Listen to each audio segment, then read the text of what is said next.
పిల్లలు ఎగ్జామ్స్ అంటే చాలా మంది భయపడుతూ ఉంటారు. అండ్ దాన్ని ఫేస్ చేయడానికి కూడా కొంతమందికి ధైర్యం సరిపోక కొన్ని ఎగ్జామ్స్‌లలో ఫెయిల్యూర్ అవ్వడం అనేది జరుగుతుంది. అందరికీ కూడా ఎక్స్టర్నల్లీ, ఇంటర్నల్లీ 2 విధానాలండి. అప్ టు 15 ఇయర్స్ మన బ్రెయిన్ ఎలా ఉంటుందంటే ఆలోచన ఇంట్లో సగటు పేరెంట్స్ యొక్క ప్రవర్తన బేస్ చేసుకుని పిల్లల యొక్క సుప్రాచిస్మాటిక్ న్యూక్లియస్ అనే గ్లాండ్ యాక్టివేట్ అవుతుంది. పిల్లలను పేరెంట్స్ ఎక్కువ ప్రెషర్ చేస్తూ ఉంటారు. నువ్వు అలా చదువు, ఇలా చదువు, ఏం చదవట్లేదు, ర్యాంక్ రావట్లేదు అని చెప్పేసి బాగా ప్రెషర్ చేస్తుంటారు. And more than teachers also. అలాంటి వాళ్ళు డిప్రెషన్కి వెళ్ళే ఛాన్సెస్ కూడా ఉంది అని విన్నాము. నిజమే అంటారా? పేరెంట్స్ కూడా సగటు ప్రెషరైజ్ చేయడం వల్ల ఏంటంటే అసలు ఆ స్టూడెంట్, ఆ విద్యార్థి ఏ లెర్నింగ్ ఎబిలిటీ ఉంది, వాడి కెపాసిటీ ఎంత, వాడి ఐక్యూ లెవెల్ ఎంత ఉంది, వాడి ఎమోషన్స్ ఎలా ఉన్నాయి, మొత్తాన్ని. ఒక అమ్మాయికి ఫిజిక్స్ ప్రెషర్ ఐఐటి ఫౌండేషన్లో భాగంగా ఇచ్చినటువంటి ప్రెషర్కి ఆమె ఎంతవరకు తీసుకుందంటే ఆ ప్రెషర్ తర్వాత తనకి సెక్చువల్ ఓసిడి అటాక్ అయ్యింది.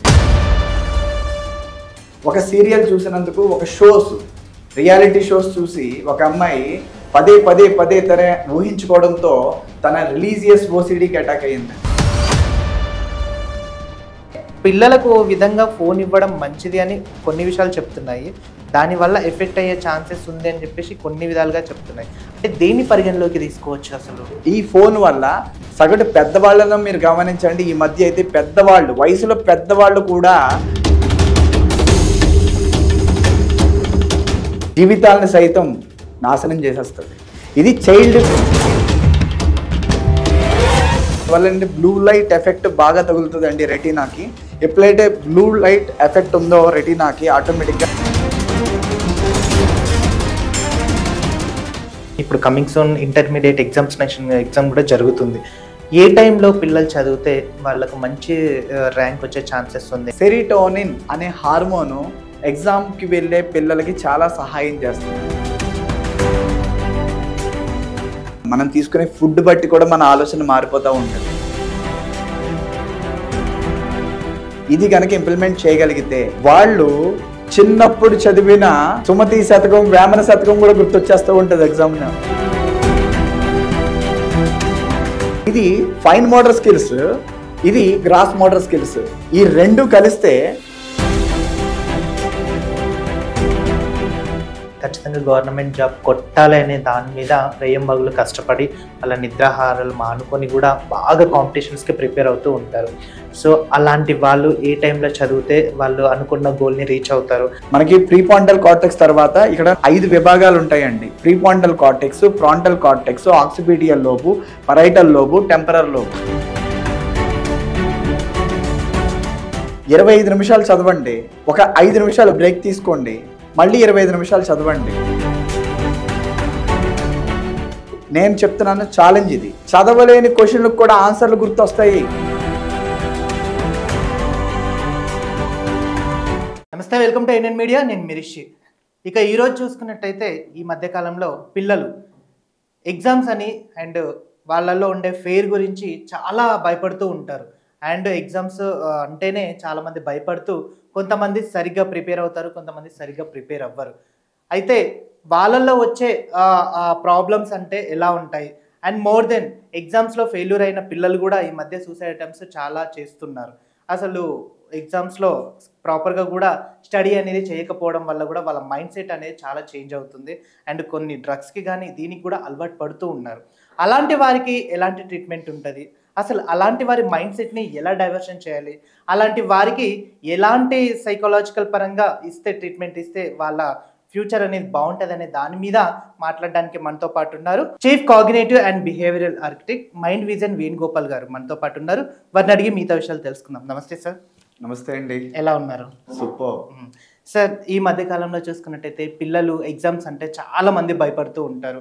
అండ్ దాన్ని ఫేస్ చేయడానికి కూడా కొంతమందికి ధైర్యం సరిపోక కొన్ని ఎగ్జామ్స్లలో ఫెయిల్యూర్ అవ్వడం అనేది జరుగుతుంది. అలాంటి వారికి మీరు ఇచ్చే సజెషన్స్ ఏంటి sir? First of all examination అంటే ఫస్ట్ భయం అనేది కొన్ని దశాబ్దాల నుంచి అలవాటైపోయిన ఒక రకంగా చెప్పాలంటే అపోహనే చెప్పాలండి. ఓకే. అదొక నోషన్ అండి. అసలు ఎగ్జామినేషన్కి ఎందుకు భయపడాలి? విషయం ఏంటో చెప్తా. ఎప్పుడైనా సరే మనం చేసే పని, ఎగ్జాంపుల్ ఒక పని చేసినప్పుడు ఉదయాన్నే బ్రష్ చేస్తున్నాం, దానికి భయపడుతున్నామా? స్నానం చేస్తున్నాం, దానికి భయపడుతున్నామా? ఎలాగ రొటీన్ ఉందో అదే విధంగా ఆ రొటీన్గా చదివిన విషయాన్ని కాస్త పేపర్ మీద ఎక్కించడమే. అంటే ఇక్కడ చాలా మంది ఏంటంటే ఈ మధ్య ఇన్స్టిట్యూషన్స్లో చాలా మంది టీచర్స్ కావచ్చు, కొంతమంది అంటే సీనియర్స్, వారు ఏమనుకుంటారంటే అంటే కొన్ని పర్సనాలిటీస్ ఉంటాయి. ఆ టైప్ ఆఫ్ కొన్ని పర్సనాలిటీస్ ఎలా ఉంటాయంటే, నేను చాలా కష్టపడ్డాను చూసావా అంటే ఫీలింగ్లో ఉంటారు. నీకేం తెలుసు ఎంత కష్టమో, ఎంతో కష్టపడితేనే కానీ ఇది 10th పబ్లిక్ ఎగ్జామినేషన్, ఎంతో కష్టపడాలి. ఇదంతా పెద్ద నోషన్స్ అండి. నిజం చెప్పాలంటే ఇదంతా పెద్ద స్ట్రెస్. వద్దు, అసలు అవసరమే లేదు. ఏదైనా సరే మనం పరీక్ష అంటే ఏంటి? మనం అప్పుడు దాకా ప్రిపేర్ అయ్యింది ఏదైతే ఉందో ఆ కంటెంట్ని తీసుకువెళ్ళి పేపర్ మీద రాయడాన్నే పరీక్ష అని అంటాం. అంటే ప్రతిదీ ఎగ్జామినేషన్ అని అంటే ఏంటి? మనం చేసినటువంటి విషయాన్ని ప్రదర్శింపచేయడం, అంటే ఎగ్జిబిషన్. మనం చేస్తున్నాం, దాన్ని ఎగ్జిబిట్ చేయడమే కదా ఎగ్జామినేషన్. Okay sir. సో ఇక్కడ నోషన్స్ ఉన్నాయండి. కొన్ని నోషన్స్ ఏంటంటే టీచర్స్ రూపంలో కొన్నిసార్లు ఏంటంటే అమ్మో చాలా భయాందోళన కూడా గురైపోతున్నారు. దీనివల్ల ఏంటంటే సగటు మనిషి సైకాలజికల్గా ఎలా ఉంటారంటే ఆలోచనలు వీళ్ళు అమ్మో భయం అంట, ఫస్ట్ భయమే అక్కడ మీకు అడ్డుకట్టు వేస్తుంది. నిజంగా చెప్పాలంటే అప్పుడు జస్ట్ భయం చేసినప్పుడు, ఎప్పుడైతే భయపడుతున్నారో, భయానికి గురైనప్పుడు ఇమ్మీడియట్గా మనలో కొన్ని హార్మోన్స్ యాక్టివేట్ అవుతూ ఉంటాయి. ఓకే. సో భయం వల్ల కూడా హార్మోన్స్ యాక్టివేట్ అవుతుంది. అబ్సల్యూట్లీ, భయం వల్ల ఇంకా వేగంగా యాక్టివేట్ అయ్యే హార్మోన్స్ ఉన్నాయి. Right sir. అయితే ఇప్పుడు కొంతమందిలో చూసుకున్నట్టయితే లెక్చర్స్ చెప్పినది ఈజీగా అర్థమవుతుంది, దాన్ని అక్కడ ప్రజెంట్ చేస్తారు. అండ్ ఎంత చదివినా కూడా మార్నింగ్ లేవడము, పొద్దున్నే వాళ్ళు 4 గంటలకు లేచి కంటిన్యూగా చదువుతుంటారు. అండ్ నెక్స్ట్ ఇంకా అవి ఏవేవో చేస్తుంటారు. అయినా కూడా కొంతమంది ఫెయిల్యూర్ అవ్వడం అనేది జరుగుతుంది. మరి అలాంటి వారికి ఎలా చూడొచ్చు? చాలా ఎక్సలెంట్ క్వశ్చన్ అండి. ఎందుకంటే ఈ రోజుల్లో అందరూ కంపేర్ చేసుకోవడానికి రీజన్ ఇదే. చూడు తన ఎంత బాగా చదువుతున్నాడో, తన ఉదయాన్నే లేస్తున్నాడో, మంచిగా చదువుకుంటున్నాడు అని చెప్పేసి సగటు ఫాదర్ వాళ్ళ పిల్లలతో చెప్తాం జరుగుతూ ఉంటుంది. పేరెంట్స్ కంపేర్ చేస్తూ ఉంటున్నారు. అది చాలా పెద్ద ప్రాబ్లం అండి. కారణం చెప్తా. అవతల వ్యక్తి అలా చేయగలుగుతున్నాడంటే చిన్నప్పటి నుంచి కూడా ఒక రకమైన క్రమశిక్షణ అలవరిచి ఆ పిల్లల యొక్క పేరెంట్ ఎవరైతే ఉంటారో వాళ్ళ యొక్క లైఫ్ స్టైల్ బేస్ చేసి వీళ్ళ ప్రవర్తన ఉంటుంది. ఎగ్జాంపుల్ చెప్పాలంటే ఆ పేరెంట్ బాయ్స్ ఏమో ఫాదర్స్ అని చూస్తారు, గర్ల్స్ ఏమో మదర్స్ అని చూస్తారు వైల్ దే ఆర్ గ్రోయింగ్. అయితే ఇక్కడ ప్రాబ్లం ఎక్కడ ఉంటుంది అంటేనండి, కామన్గా మనకి మన హైపోథాలమస్ అని ఉంటుందండి. ఇక్కడ మన మెదడులో హైపోథాలమస్, ఈ హైపోథాలమస్లో సుప్రాచిస్మాటిక్ న్యూక్లియస్ అనే ఒక గ్లాండ్ ఉంటుంది. అదేంటంటే సగటు చిన్నప్పటి నుంచి మనం చేసేటువంటి పనులు బట్టి మన పర్సనాలిటీ ఎలా ఉండాలనేది వ్యక్తపరుస్తుంది. అంటే ఎగ్జాంపుల్ చెప్పాలంటే తరచుగా ఒక మంచి వ్యక్తుల్ని చూసి పెరుగుతున్నాడు అనుకోండి, తన పర్సనాలిటీ కూడా మంచిగా అర్థం చేసుకుని మంచి వాళ్ళతో సహవాసం చేయాలనే థాట్లోకి వెళ్ళిపోతుంది. అదే ఎర్లీ మార్నింగ్ వాళ్ళ ఫాదర్ 5 గంటలే లేచి వాకింగ్కి వెళ్తున్నారు, 5 గంటలే లేచి చదువుకునే హ్యాబిట్ ఉంది, లేదా ఏదో సంథింగ్ కొన్ని వర్క్స్ కొంతమంది ఫాదర్స్ చేస్తుంటే ఆటోమేటిక్గా పిల్లలు కూడా డాడీ నేను వస్తా అని చెప్పి వాకింగ్ వెళ్ళడం. అంటే ఇదంతా ఏంటంటే చిన్నప్పటి నుంచి కొన్ని అలవాట్లు బట్టి వీళ్ళకి ఆ టైంకి ఆటోమేటిక్గా బయో క్లాక్ ఫిక్స్ అవుతుంది. మన అందరికీ కూడా ఎక్స్టర్నల్లీ ఇంటర్నల్లీ 2 విధానాలండి. ఎక్స్టర్నల్ గా పర్సనాలిటీ ఒకటైతే ఇంటర్నల్ గా పర్సనాలిటీ ఇంకొకటి. అసలు ఇంటర్నల్ పర్సనాలిటీ అనేదే మనిషి యొక్క వ్యక్తిత్వం. ఎక్స్టర్నల్ పర్సనాలిటీ పరిస్థితులు బట్టి మారిపోతుంది. ఇప్పుడు నేను వచ్చాను మీ దగ్గరికి, ఇక్కడ నేను మాట్లాడే విధానం ఒకలా ఉంటుంది, నేచురల్ గా మాట్లాడేది ఒకలా ఉంటుంది, మా ఫ్రెండ్స్ వచ్చినప్పుడు మాట్లాడేది ఒకలా ఉంటుంది, మా పేరెంట్స్తో మాట్లాడేది ఒకలా ఉంటుంది, మా పిల్లలతో ప్రవర్తించేది ఇంకోలా ఉంటుంది. అంటే పరిస్థితులు బట్టి, అవతల వ్యక్తులు బట్టి మన యొక్క ఆన్సర్స్ కూడా మారుతూ ఉంటాయి, విధానాన్ని కూడా మారుస్తూ ఉంటాం. కొన్ని చోట్ల ప్రేమ, కొన్ని చోట్ల కోపం, కొన్ని చోట్ల ఎథిక్స్, అన్ని రకాలుగా ఉంటుంది. ఇదంతా కారణం ఏంటంటే ఇంట్లో సగటు పేరెంట్స్ యొక్క ప్రవర్తన బేస్ చేసుకుని పిల్లల యొక్క సుప్రాచిస్మాటిక్ న్యూక్లియస్ అనే గ్లాండ్ యాక్టివేట్ అవుతుంది. అదే directly ప్రపోర్షనేటింగ్ there bio clock.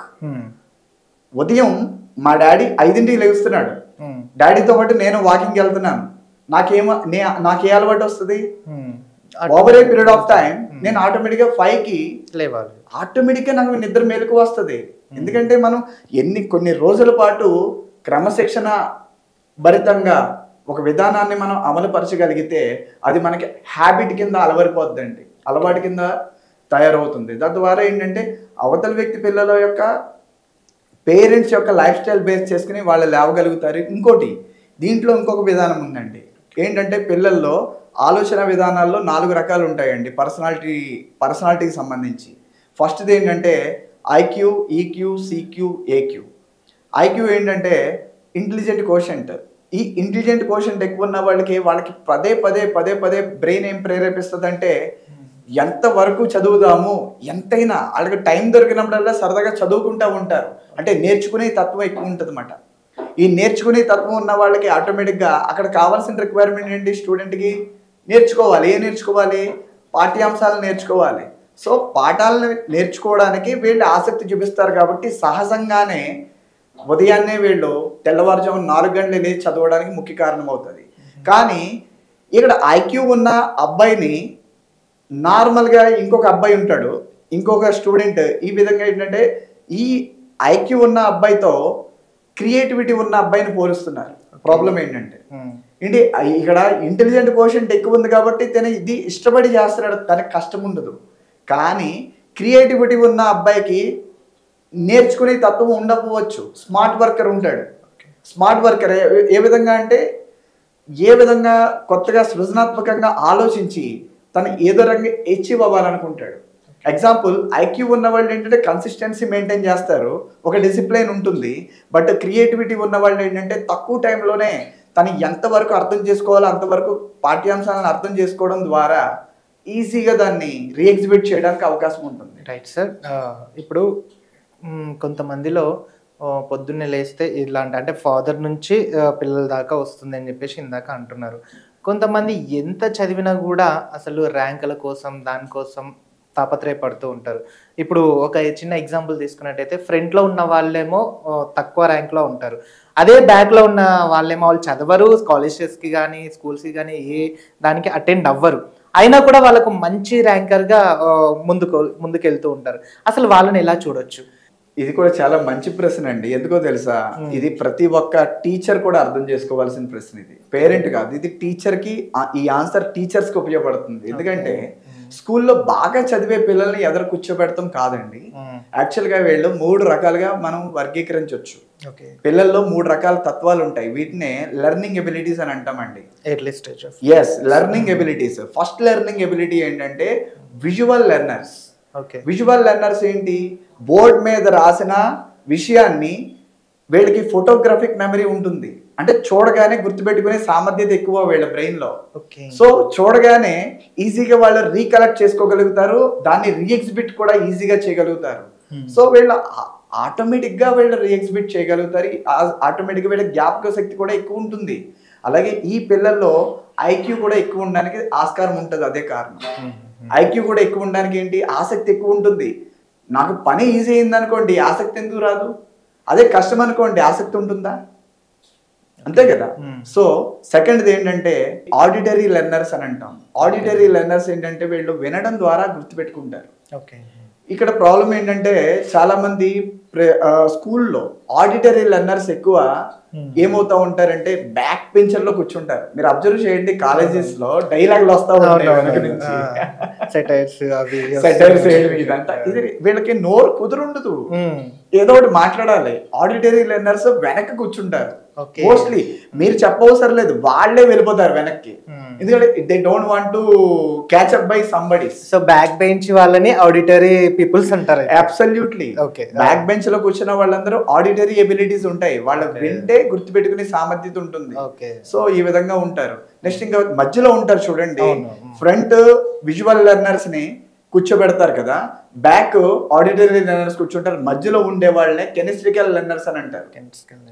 కైనెస్ట్రికల్ learners. ఈ కైనెస్ట్రికల్ లెర్నర్స్ ఏంటంటేనండి ఫీలర్స్. ప్రతిదీ ఫీల్ అవుతా ఉంటారు. ఎగ్జాంపుల్ అంటే ఫీలింగ్ అంటే ఏంటి? ఇన్ టర్మ్స్ ఆఫ్ నేను ఒక లెసన్ చెప్తున్నాను యాజ్ ఏ టీచర్ గా, మీరు స్టూడెంట్ ఫీలర్ అనుకుందాం. మీకు నేను బోర్డు మీద రాస్తే మీకు అర్థమవుదు, అలాగని చెప్పినా అర్థమవుదు. ప్రాక్టీస్ చేయంతాను చూడండి, ఓకే, అప్పుడు మీకు అర్థమవుతుంది. దగ్గరుండి చదివించడం. అబ్సల్యూట్లీ ద ప్రాక్టికల్ మేనర్ లో ఉన్నట్లయితేనే వీళ్ళకి అర్థమవుతుంది. ఓకే, వీళ్ళు మధ్యలో ఉంటారు. వీళ్ళు ఏంటంటే టీచర్లకి అంటే ఎక్కడ ఎవరికి డౌట్ రాకూడదు. వీళ్ళ తెలివితేటలు చాలా బాగుంటాయి. ఎలా ఉంటాయి అంటే వీళ్ళ తెలివితేటలు క్రియేటివిటీ అన్నాను కదా, వీళ్ళకి ఎక్కువ ఉంటుందండి. క్రియేటివిటీ కోషెంట్ వీళ్ళకి ఎక్కువ ఉంటుంది. కారణం ఏంటంటే వీళ్ళు ఏంటంటే వెనక్కి వెళ్తే అడుగుతారు, ఎదురుంటే చెప్పాలి, మధ్యలో ఉంటే తప్పించుకునే ఛాన్సెస్ ఉంటుంది కదా. సో ఈ విధంగా ఉంటారన్నమాట. ఇక్కడ ప్రాబ్లం ఏంటంటే ప్రతి ఒక్క టీచర్ ఫస్ట్ మీ స్టూడెంట్లో వాడు విజువల్ లెర్నరా, ఆడిటరీ లెర్నరా, కెమిస్ట్రికల్ లెర్నరా, ఏ లెర్నింగ్ ఎబిలిటీ అందరిలోని ఈ 3 తత్వాలు ఉంటాయి. కాకపోతే పర్సంటేజ్ రూపంలో ఉంటుంది. ఒకళ్ళకి ఇది ఎక్కువ పర్సంటేజ్ ఉంటుంది. ఫర్ ఎగ్జాంపుల్ 60% విజువల్ లెర్నర్ ఉన్నాడు అనుకోండి, సూపర్గా సక్సెస్ అయిపోతాడు. కానీ విజువల్ లెర్నర్స్ వేళ్ళ మీద లెక్కేయచ్చు. అందువల్ల క్లాసులో 30 మంది స్టూడెంట్స్ ఉంటే గట్టిగా చెప్పుకుంటే 5-6 టాపర్స్గా ఉంటారు. సింపుల్గా చెప్పాలంటే ఫ్రంట్లో కూర్చోవాలి. అబ్సల్యూట్లీ వాళ్ళందరూ ఫ్రంట్ కూర్చోవడానికి ఇష్టపడతారు. అందువల్ల ఈ మధ్య ఏంటంటే కొత్త సిస్టమ్ వచ్చింది ఏంటంటే ఫ్రంట్ బాగా చదివి వాళ్ళని వెనక్కి కూర్చోబెడుతున్నారు. అది కూడా ఒక రకంగా మంచిదే. అట్ ద సేమ్ టైం కూర్చోబెడతాం అనేది ప్లేస్ స్థానభ్రమణం అనేది ఓకేనండి, ప్లేస్ మార్చినంత మాత్రాన కాదు కదా. వీడి ఫీలర్ వీడికి డెమాన్స్ట్రేట్ చేయాలి, వీడు విజువల్ లెర్నర్ వీడికి చూపించాలి, వీడు ఆడిటరీ లెర్నర్ వీడికి కంపల్సరీగా ఎక్స్ప్లెయిన్ చేయాలి. ఈ విధానాలను అమలుపరచగలిగితే ఆ క్లాస్ రూమ్లో ఉన్న 30 మంది కూడా టాపర్స్ అయ్యే పాసిబిలిటీస్ 100 టైమ్స్ ఉంటుందండి. ఓకే, కొంతమందిలో ఏంటంటే ఎక్కువ ప్రెషర్ ఉంటుంది. అంటే ఇప్పుడు పిల్లలను పేరెంట్స్ ఎక్కువ ప్రెషర్ చేస్తూ ఉంటారు. నువ్వు అలా చదువు, ఇలా చదువు, ఏం చదవట్లేదు, ర్యాంక్ రావట్లేదు అని చెప్పేసి బాగా ప్రెషర్ చేస్తుంటారు. And more than teachers also. So ఎక్కువ స్టడీ అవర్స్ చేస్తూ ఉంటారు. అంటే వాళ్ళకున్న టైంలో 24 అవర్స్లో ఎక్కువ శాతం స్టడీ అవర్స్కే కేటాయిస్తూ ఉంటారు. అలాంటి వాళ్ళు డిప్రెషన్కి వెళ్ళే ఛాన్సెస్ కూడా ఉంది అని విన్నాము. నిజమే అంటారా? 100కి 110% రైట్ అండి. కారణం ఏంటంటే ఒత్తిడి అనేది సగటు ఒక ఉద్యోగం చేస్తున్న వ్యక్తికి సైతం పదే అధికారి పైన ఉన్నత స్థాయి అధికారులు ఇచ్చేటువంటి జాబ్కి సంబంధించిన ఉద్యోగానికి సంబంధించిన రొటీన్ థింగే. అదేమీ కష్టం కాదు, రోజు చేసే పనే. కానీ ఒక ఒత్తిడికి గురైతే ఆటోమేటిక్గా ప్రెషర్ అనేది ఫీల్ అవుతూ ఉంటాం. స్టూడెంట్కి ప్రాబ్లం ఏంటంటే మోస్ట్ ఆఫ్ ద కేసెస్లో విద్యార్థులు ఆల్రెడీ స్కూల్లో బాగా చదువుకుంటూ ఉంటారు. అక్కడ ఆల్రెడీ ఉదయం నుంచి ఈవినింగ్ వరకు కూడా అకాడమిక్స్లోనే ఉంటారు. మళ్ళీ ట్యూటోరియల్స్ మనకి స్పెషల్ క్లాసెస్ ఉంటున్నాయి, లేకపోతే ట్యూషన్స్ ఉంటున్నాయి. మళ్ళీ పేరెంట్స్ కూడా సగటు ప్రెజరైజ్ చేయడం వల్ల ఏంటంటే పదే ఒత్తిడి చేయడం వల్ల ఏంటంటే వాళ్ళకి ఒక రకంగా డిప్రెషన్కి లోనయ్యే పాసిబిలిటీ చాలా ఎక్కువ ఉంటుందండి. అందువల్ల ఏంటంటే అసలు ఆ స్టూడెంట్, ఆ విద్యార్థి ఏ లెర్నింగ్ ఎబిలిటీ ఉంది, వాడి కెపాసిటీ ఎంత, వాడి ఐక్యూ లెవెల్ ఎంత ఉంది, వాడి ఎమోషన్స్ ఎలా ఉన్నాయి, మొత్తాన్ని ఒక్కసారి కనుక మనం పరిశీలించగలిగితే సూపర్గా కస్టమైజ్డ్ సొల్యూషన్స్ ఇవ్వచ్చండి. ప్రెజర్ లేకుండా ఆడుతూ పాడుతూ చదువుకోవచ్చు పిల్లలు. ఇలాంటి విధానాలు కూడా ఉన్నాయి. ఎస్, అంటే దీనికి సంబంధించిన కేసెస్ మీ దాకా ఏమన్నా వచ్చిన ఛాన్స్? నేను రెగ్యులర్గా డైలీ నా ప్రాక్టీసే ఇదండి. ఓకే, నా ప్రాక్టీసే ఇది. ఏంటంటే ఎవరు ఎందుకు ఇలా ప్రవర్తిస్తున్నారు, బిహేవియరల్ ఆర్కిటెక్ట్ ఏంటంటే వాళ్ళ యొక్క ప్రవర్తన ఎందుకు ఉంటుంది. ఎగ్జాంపుల్ చెప్పాలంటే ఒక కేసు ఇక్కడ నేను ఏంటంటే ఇది పబ్లిక్ కాబట్టి నేను ఐ డోంట్ వాంట్ టు, ఎందుకంటే మేము ఎవరికి క్లయింట్ డీటెయిల్స్ ఎప్పుడు గోప్యంగా ఉంచుతాం, సో చెప్పం.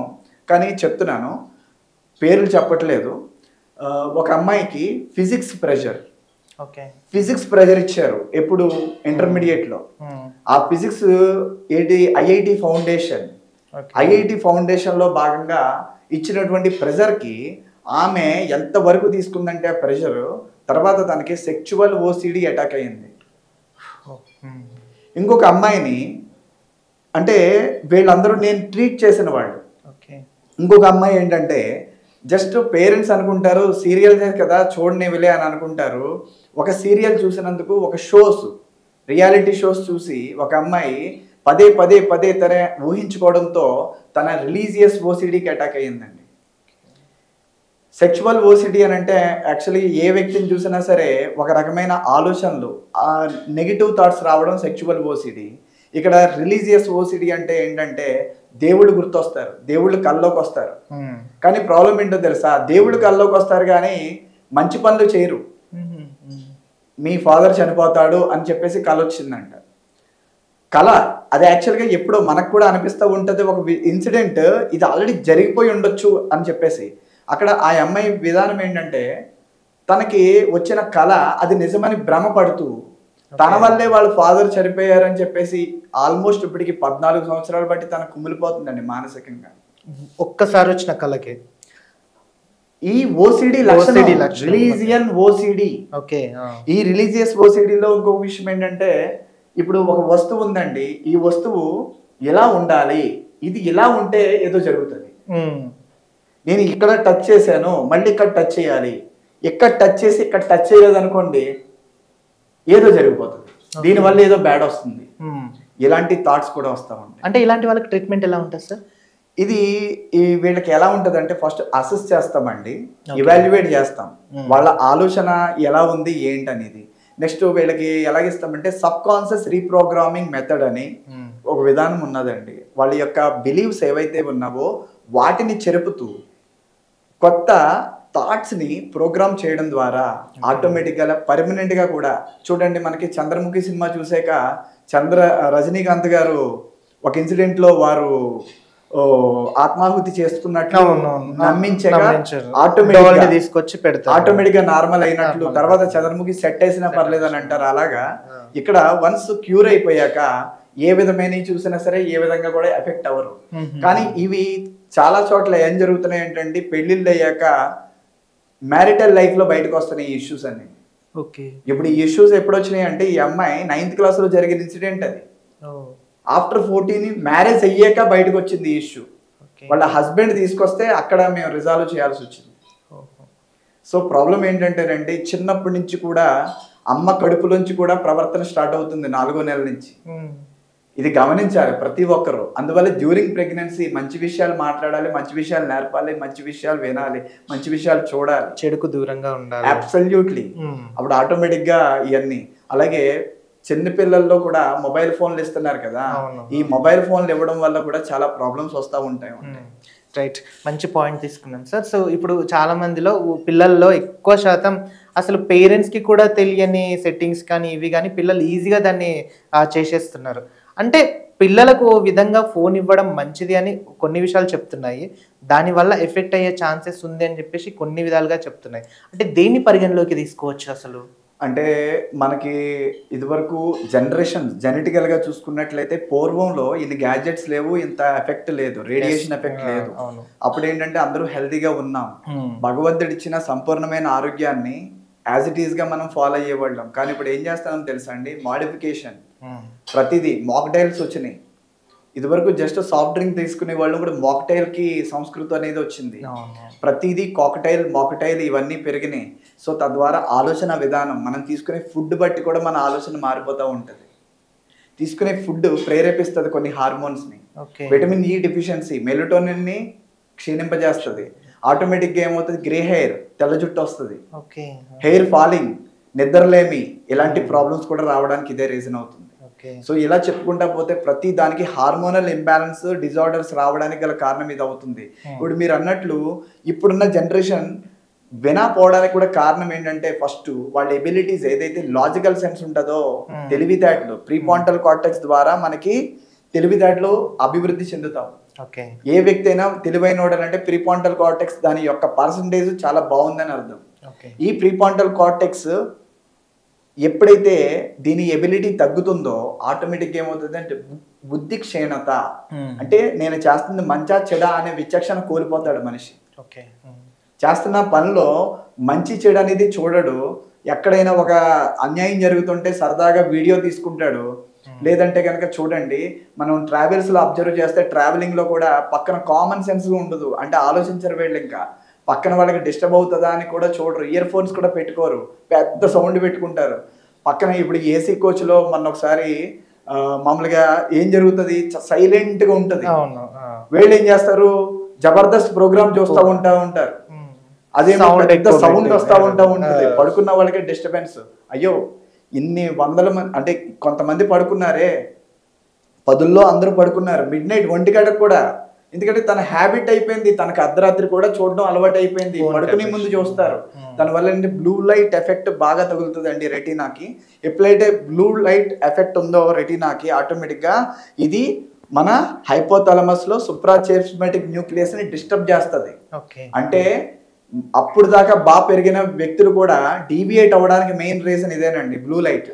సో అందువల్ల ఏంటంటే ఈ ఫోన్ వల్ల సగటు పెద్దవాళ్ళలో మీరు గమనించండి, ఈ మధ్య అయితే పెద్దవాళ్ళు, వయసులో పెద్దవాళ్ళు కూడా విచక్షణ రహితంగా ప్రవర్తిస్తున్నారు. రీసెంట్గా కొన్ని నమోదైన కొన్ని కేసెస్, ఇంట్లో చిన్న పిల్లల్ని డీల్ చేసే విధానంలో కూడా తాతయ్య గారిని ఇద్దామన్నా భయం వేసే సిచ్యువేషన్లోకి వెళ్ళిపోతుంది. అవునవును, చూస్తున్నాం. అంటే విచక్షణ పనిచేయట్లేదండి, బుద్ధి మందగించేస్తుంది. ఇవన్నీ రావడానికి రీజన్ ఏంటో తెలుసా అండి? మనకున్న న్యాచురల్ ఎబిలిటీస్ కుంటుపడిపోతున్నాయి. 10 న్యాచురల్ ఎబిలిటీస్ ఉంటాయి, ఈ 10 న్యాచురల్ ఎబిలిటీస్ కుంటుపడిపోతున్నాయి. మనిషి ఎప్పుడైతే ఫోన్ మీద పెడుతున్నాడో ఆటోమేటిక్గా అన్ని ఈ లోపల మనం బ్రెయిన్కి వెళ్ళే వైర్ ఉంటుంది. ఇప్పుడు చూడండి, ట్యూబ్ లైట్ నుంచి వెళ్ళే పవర్ సక్రమంగా వెళ్ళినప్పుడు ట్యూబ్ లైట్ పర్ఫెక్ట్గా వెలుగుతుంది, అదే సక్రమంగా వెళ్ళిపోతే ఫ్లాష్ అవుతూ ఉంటుంది. అలాగే మన విచక్షణ, అంటే మనం చేస్తున్న మంచా చెడ అనే విచక్షణకి వెళ్ళే సిగ్నల్స్ ఏవైతే ఉన్నావో అవి సక్రమంగా వెళ్ళలేనప్పుడు ఏమవుతుంది? ఇలాగే చేసేది నేను మంచా చెడ అనేది ఉండదు, ఇంకా ఏం చేస్తున్నాడో తెలియదు. మాట్లాడుకోని విషయాలు మాట్లాడతాడు, వినకూడని విషయాలు వింటాడు, చూడకూడని దృశ్యాలు చూస్తాడు. ఆటోమేటిక్గా ఏమవుతుంది అంటే 5 సెన్స్ ఆర్గాన్స్ కుంటుపడిపోతున్నాయి. ఉంటాయి, పేరుగా ఉంటాయి, కానీ కుంటుపడిపోతున్నాయి. ఎందుకంటే ఫోన్ మీదకి వెళ్ళిపోతుంది దృష్టి అంతా. సో ఇది ఒక రకంగా చెప్పాలంటే లైఫ్ స్టైల్ని మార్చడమే కాదు, తను కూడా ఇన్ఎబిలిటీ పర్సన్గా సొసైటీలో నిలబెడుతుంది. అందువల్ల ఈ మధ్య ఆర్టిఫిషియల్ ఇంటెలిజెన్స్ బాగా ప్రావీణ్యంలోకి వచ్చేసింది. ఎందుకంటే సగటు మనిషి తన తెలివితేటలు వాడుకోవట్లేదు. అప్పుడు ఏం చేస్తాడు? కంప్లీట్లీ డిపెండింగ్, ఆ తెలివితేటలకు కూడా డిపెండ్ అవుతున్నాడు ఏఐ మీద, ఆర్టిఫిషియల్ ఇంటెలిజెన్స్. సాఫ్ట్వేర్ సెగ్మెంట్లో జీపీటీ మిరాకిల్స్ మనం చూస్తున్నాం. అలాగే జనరల్గా చూస్తే ప్రతి చోట కూడా మెన్ పవర్ తగ్గిపోతుంది, టెక్నాలజీ పెరిగిపోతుంది. దీని అందరికీ ఏంటంటే మన సగటు మనిషి తెలివితేటలు సైతం కుంటుపడిపోతున్నాయి. సో ఇదంతా మళ్ళీ రిజర్వనేట్, అంటే మళ్ళీ దీన్ని ఉత్తేజింప చేయాలంటే ఒకటే మార్గం అండి. ప్రతి ఒక్కరు కూడా కస్టమైజ్డ్ సొల్యూషన్స్ ఏముంటాయి అనేది ఒక్కసారి తెలుసుకుని దానికి తగ్గట్టు ఒక ఫాదర్ మారితే చాలండి. ఒక కుటుంబంలో కుటుంబ పెద్ద మారితే చాలండి. మా మైండ్ విజన్ మేము ఇచ్చేది ఒకటేనండి, మేము కంప్లీట్ కస్టమైజ్డ్ సొల్యూషన్స్ ఇస్తాం. అది పిల్లలకి ఇవ్వం, మేము డైరెక్ట్గా పిల్లల్ని డీల్ చేయం. పేరెంట్ ఎవరైతే ఆ కుటుంబ పెద్ద ఉన్నారో వారిని డీల్ చేస్తాం. వారిలో చిన్న చేంజ్, వాళ్ళ పార్ట్నర్లో ఎంత చేంజ్ ఉండాలో ఆ చేంజ్, వీరిద్దరిలో చేంజ్ వస్తే ఆటోమేటిక్గా పిల్లల్లో సూపర్ చేంజెస్ వస్తాయి. ఓకే సార్, కొంతమంది కాంపిటీషన్స్కి బాగా ప్రిపేర్ అవుతూ ఉంటారు. సో ఇంకోటి, ఇప్పుడు కమింగ్ సూన్ ఇంటర్మీడియట్ ఎగ్జామ్ కూడా జరుగుతుంది. ఏ టైంలో పిల్లలు చదివితే వాళ్ళకు మంచి ర్యాంక్ వచ్చే ఛాన్సెస్ ఉంది, అండ్ మోర్ దెన్ వాళ్ళు మంచి సక్సెస్ఫుల్ స్టేజ్లో ఉండే ఛాన్సెస్ ఉంటుంది? అలాంటి వారికి మీరు ఇచ్చే అడ్వైస్ ఏంటి? కాన్సన్ట్రేషన్ పెట్టగలిగితే ఎర్లీ మార్నింగా, మిడ్ నైటా, లేట్ నైటా, ఆఫ్టర్నూనా లేదండి. కాన్సన్ట్రేషన్ ఇస్ నా కీ ఇంపార్టెంట్, అంటే చాలా చాలా ఇంపార్టెంట్. కాన్సన్ట్రేషన్ అనేది వన్స్ మనం గనక పెట్టించగలిగితే, కాన్సన్ట్రేషన్ ఎలా పాసిబుల్ అని అంటే గ్రాస్ మోటార్ స్కిల్స్ అని ఉంటాయి మనలో. కొంతమందికి కాన్సన్ట్రేషన్ పెట్టినా కూడా సక్సెస్ కారు కదా సార్. కాన్సన్ట్రేషన్ పెడతాం వల్ల అంటే వాళ్ళకి వేరే థాట్స్ రాకుండా ఆ టైంలో కంప్లీట్లీ దృష్టిని టెక్స్ట్ బుక్ మీద లేకపోతే నోట్ బుక్ మీద పెట్టగలిగేలా ఉండాలండి. Right sir. ఇప్పుడు బుక్ ముందరికి వేసుకొని చదవడం స్టార్ట్ చేస్తాం. ఆటోమేటిక్గా 1 పేపర్ 2 పేపర్స్ 3 పేపర్స్ చదువుతాం. ఆటోమేటిక్గా ఏమైపోతుంది అంటే మైండ్ అనేది డైవర్ట్ అయిపోతుంది. పోనీలే మార్నింగ్ చదువుకుందాం, మార్నింగ్ ఎర్లీగా లేచి చదువుకుందాం. సో మార్నింగ్ లేస్తాం, మళ్ళీ ఒక 1 పేపర్ 2 ఆటోమేటిక్గా చేంజ్ అయిపోతుంది. అసలు ఇలాంటి వాళ్ళకి మైండ్ సెట్ ఎందుకు అలా చేంజ్ అవుతుంది? ఎక్సలెంట్, సూపర్ క్వశ్చన్ వేశారు రిషి గారు. ఎందుకంటే ఇది $1 మిలియన్ క్వశ్చన్ అని చెప్పొచ్చు. ఎందుకంటే ఈ రోజుల్లో ప్రొకాస్టినేషన్ అనే ఒక వర్డ్ వాడుతున్నాం. ఓకే, సింపుల్ గా ప్రొఫెషనల్స్ వాడుతున్నారు ఈ వర్డ్, ప్రతి ఒక్కరు తెలుసుకోవాల్సిందే. ప్రొకాస్టినేషన్ అంటే సరే చూద్దాంలే, ఈ పూట ఇంకా 4 days టైం ఉంది, 2 days let me enjoy, refresh అవుదాం. ఇదే ప్రాబ్లం అండి. ఇక్కడే ఫైన్ మోటార్ స్కిల్స్ ఇన్వాల్వ్ అవుతాయి. ఓకే, ఫైన్ మోటార్ స్కిల్స్ అంటే ఏంటి? సంకల్ప శక్తి. ఓకే. మనకి కామన్ గానే భగవంతుడు ఇన్ని అవయవాలు ఇంత ఆరోగ్యాన్ని ఇచ్చినప్పుడు దీంతో పాటు 10 న్యాచురల్ ఎబిలిటీస్ ఇచ్చారు వాడుకోమని మన చేతుల్లోనే. చేతుల్లోనే. ఇది మేనేజ్మెంట్ అండ్ కంప్లీట్లీ ఇది మేనేజ్మెంట్ ఎబిలిటీ అండి. ఇది తంబ్, రైట్ హ్యాండ్ తంబ్ లో మేనేజ్మెంట్ ఎబిలిటీ, దానికి సూచిక. ఓకే. దీనికి ఈ ఇండెక్స్ ఫింగర్ లో లాజికల్ సెన్స్, నేను మంచా చెడా తప్ప రైటా విచక్షణ, లాజికల్ సెన్స్. ఇంకా థర్డ్ది ఫైన్ మోటార్ స్కిల్స్. ఇప్పుడు అన్నారు, మీరు అడిగిన క్వశ్చన్ కి ఆన్సర్ ఇదే. ఫైన్ మోటార్ స్కిల్స్ వీక్ అయిన వాళ్ళు బద్దకిస్తారు, చూద్దాంలే చేద్దాంలే అని అనుకుంటారు. మీరు అన్నట్లు కాన్సన్ట్రేషన్ ఎందుకు పెట్టలేకపోతున్నారో తెలుసా? ఆ టైంలో వాళ్ళు వేరే కమిట్మెంట్స్ ఉంటాయి, ఏదో ఒక ఆలోచన వస్తుంది. ఆలోచన రాకుండా దృష్టిని, ఎగ్జాంపుల్ చెప్పనా, మనం దీక్షలు తీసుకుంటా ఉంటారు. 41 days మండల దీక్ష అంటారు. 41 days కన్సిస్టెంట్లీ. ఇప్పుడు అయ్యప్ప స్వామి వారి దీక్ష చూసుకుంటే కటికి నేలమే పడుకుంటారు, ఒక పూట ఫ్రూట్స్ తింటారు, ఫలాలను తింటారు, ఒక పూట భోజనం చేసిన, అంటే సాత్వికంగా జీవనాన్ని కొనసాగిస్తారు. దానివల్ల ఏమవుతుంది, సాత్వికంగా ఎప్పుడైతే లైఫ్, ఇప్పుడు ఎందుకంటే ఇప్పుడు రంజాన్ మంత్ ఇప్పుడు జరుగుతుంది, ఇప్పుడు కూడా చాలా నిష్ఠగా చేస్తారు. ఇక్కడ కూడా ఒక లాజిక్ ఏంటి, సైన్స్ ఉంది ఇందులో. ప్రతి ఒక్క దాంట్లో సైన్స్ ఉంది. మనం సైన్స్ దృష్టితో చూస్తే ప్రతిదీ సైన్సే సార్. ఇక్కడ వీళ్ళు ఏం చేస్తున్నారంటే దృష్టిలో ఇక్కడ 2 స్కిల్స్ అవసరం. ఇది ఫైన్ మోటార్ స్కిల్స్, ఇది గ్రాస్ మోటార్ స్కిల్స్. ఈ రెండు కలిస్తే స్టూడెంట్ సక్సెస్ అయిపోతాడు. ఎందుకో తెలుసా? ఫైన్ మోటార్ స్కిల్స్ సంకల్పిస్తుంది, నువ్వు 4 గంటలే లేవాల్సిందే, నీకు అలారం అవసరం లేదండి, స్నూజ్ మీదకి వెళ్తూ. ఎందుకంటే సంకల్పం మేలుకొల్పేస్తుంది. మీకు ఛాలెంజ్ అండి, మీరు కావాలంటే చూడొచ్చు. మీరు పడుకునేటప్పుడు ఒక 10 సార్లు మీరు అనుకుంటూ పడుకోవాలి.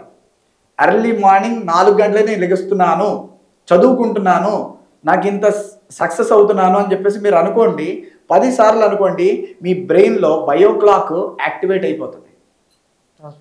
అది ఆటోమేటిక్గా మీకు అలారం కూడా అవసరం లేదు, కావాలంటే టచ్ చేయొచ్చు ఎవరైనా సరే. ఈ వీడియో చూస్తున్న ప్రతి ఒక్క పేరెంట్కి చెప్తున్నా నేను. సో ఈ విధంగా చేయొచ్చు అన్నమాట. సెకండ్ది ఇది gross motor skills. Gross motor skills అంటే ఏంటి? గ్రాస్ మోటార్ స్కిల్స్ అంటే చూసే కళ్ళు, వినే చెవులు, మాట్లాడే నాలుక,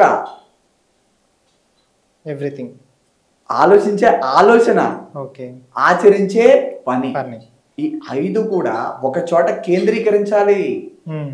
ఎగ్జాంపుల్, నేను చదువుతున్నానని స్టడీ అవర్ అని చెప్పేసి పెట్టి పక్కన ఫోన్లో మెసేజ్ వచ్చిందని కళ్ళు మెసేజ్ వంగ చూసి నా చదువుతూ ఉంటే ఎక్కడ ఉంటుంది కాన్సన్ట్రేషన్? కాన్సన్ట్రేషన్ పాసిబుల్ అవ్వాలంటే మన 5 సెన్స్ ఆర్గాన్స్ని నిక్షిప్తపరచాలండి ఒక చోటకే. మన బాడీ అక్కడే ఉండాలి, మన శరీరం అక్కడే ఉండాలి, స్కిన్ మేజర్ ఆర్గాన్, మన కళ్ళు అక్కడే ఉండాలి, చెవులు వాటికి సంబంధించే వినాలి.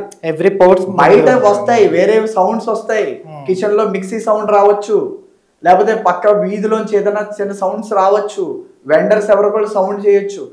ఏమి వినకూడదు. విన్నామంటే పక్కగా నీ యొక్క ఆ సారాంశం ఏంటి, ఆ కంటెంట్ ఏదైతే మనం చదువుతున్నామో ఆ కంటెంట్ మీద కంప్లీట్ గా దృష్టిని నిమర్చగలగాలి. ఇదే గ్రాస్ మోటార్ స్కిల్స్. ఈ gross motor skills, fine motor skills కలిపితే స్టూడెంట్ సక్సీడ్ అండి.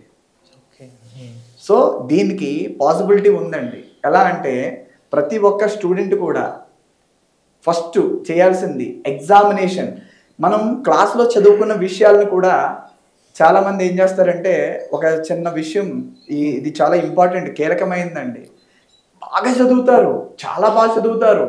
ఎలా ఉంటుందంటే ప్రీ ఫైనల్ ఎగ్జామ్లో కూడా టాపర్స్గా ఉంటారు, కానీ ఫైనల్ ఎగ్జామ్కి వెళ్ళేటప్పటికి కొంత కాన్ఫిడెన్స్ తగ్గిపోతుంది. ఎందుకు తెలుసా? ఆల్రెడీ నోషన్స్ ఏంటి, భయం. అమ్మో ఈ ఎగ్జామ్ చాలా డిఫికల్ట్ అంట, డిఫికల్ట్ ఉంటుంది, పేపర్ చాలా జాగ్రత్తగా రాయండి పిల్లలు అని చెప్పేసి ఒకసారి చెప్పారు. వీళ్ళ బిలీఫ్ సిస్టంలోకి ఏమంటుంది, అమ్మో డిఫికల్ట్ ఉంటుందంట. ఎప్పుడైతే అఫర్మేటివ్ వేలో 10 సార్లు డిఫికల్ట్ అని అంటే మనకు ఆటోమేటిక్గా డిఫికల్టీనెస్ కార్టిసోల్ యాక్టివేట్ అవుతుంది. కార్టిసోల్ అనేది నెగిటివ్ హార్మోన్ అండి, స్ట్రెస్ హార్మోన్. అందుకని చూస్తే పిల్లల చేతులు కాళ్ళు చెమ్మగిల్లిపోతాయి, తడిచిపోతాయి టెన్షన్. ఎగ్జామినేషన్ పేపర్ ఇచ్చిగానే గుండె కొట్టుకుంటూ ఉంటుంది. ఒక 100 మందికి అయితే హార్ట్ బీట్ స్పీడ్ అయిపోతూ ఉంటుంది. ఇది గుర్తొచ్చిందే, నేను చదివాను కానీ గుర్తు రావట్లేదు. ఇలాంటి ఇన్సిడెంట్లు కూడా మీరు నేను అంటే చదువుకున్న పేరెంట్స్ అందరికీ అర్థం అవ్వాలని మనందరం ఫేస్ చేసాం.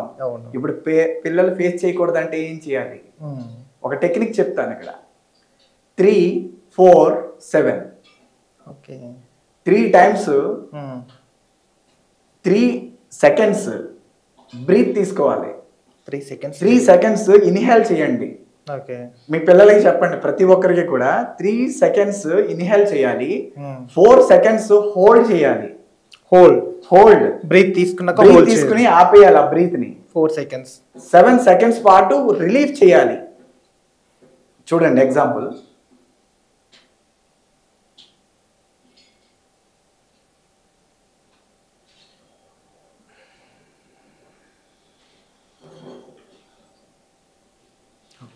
అప్పుడు ఎప్పుడైతే ఈ టెక్నిక్ని ఇంప్లిమెంట్ చేస్తే వీళ్ళకి కార్టిసోల్ ఏదైతే హార్మోన్ ఉందో అది కూల్ అయిపోతుంది. ఫస్ట్ రిజర్వనేట్ అవ్వదు, చేతులు తడపు, టెన్షన్ ఉండదు.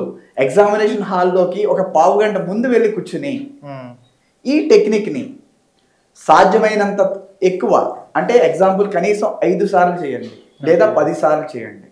ఇది కనుక ఇంప్లిమెంట్ చేయగలిగితే సక్సెస్. వాళ్ళు చిన్నప్పుడు చదివిన సుమతి శతకం, వేమన శతకం కూడా గుర్తొచ్చేస్తూ ఉంటుంది ఎగ్జామ్. ఏదైతే రిజర్వ్ గా ఉంటది ఎగ్జామ్ అంటే రీకాల్ కెపాసిటీ పెరుగుతుందండి. అలాగే చదివిన సారాంశాలు మెయిన్ ప్రాబ్లం ఏంటో తెలుసా అండి?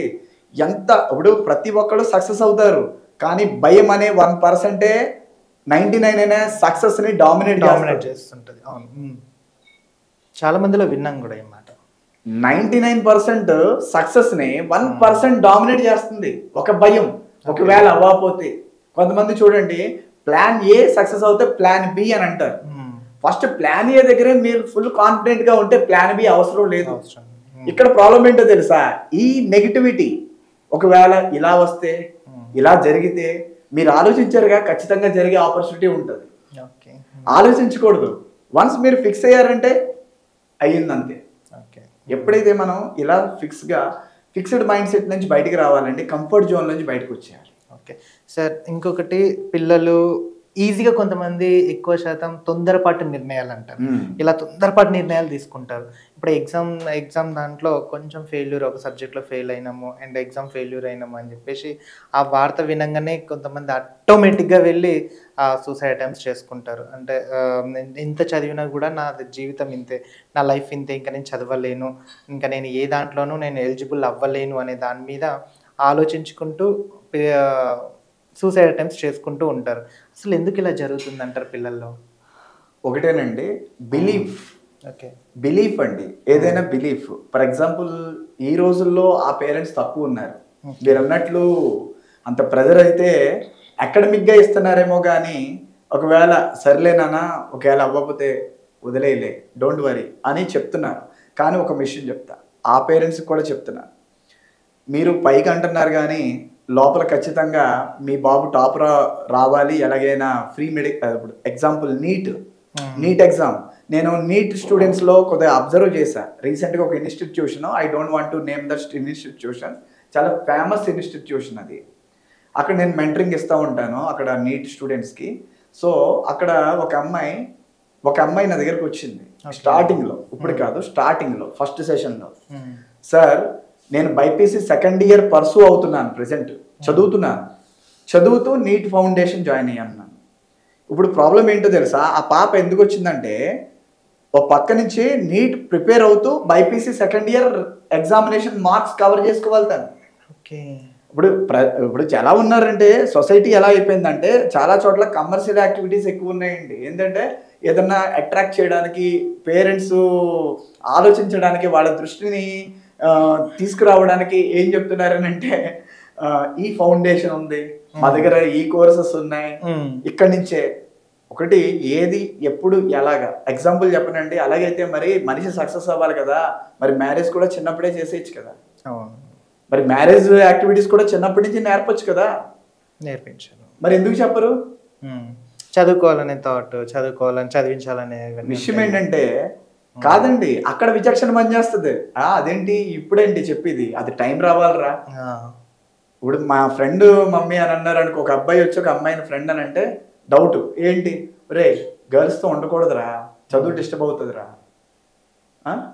ఇది ఒక ఒక మదర్గా చెప్తా ఉంటారు. కానీ ఒక విషయం మీరు ఆలోచించాలి, అంటే కొన్ని విషయాల్లో మీరు ఆలోచిస్తున్నారు కదా, ఇంకొన్ని విషయాలు ఎందుకు ఆలోచిస్తలేదు?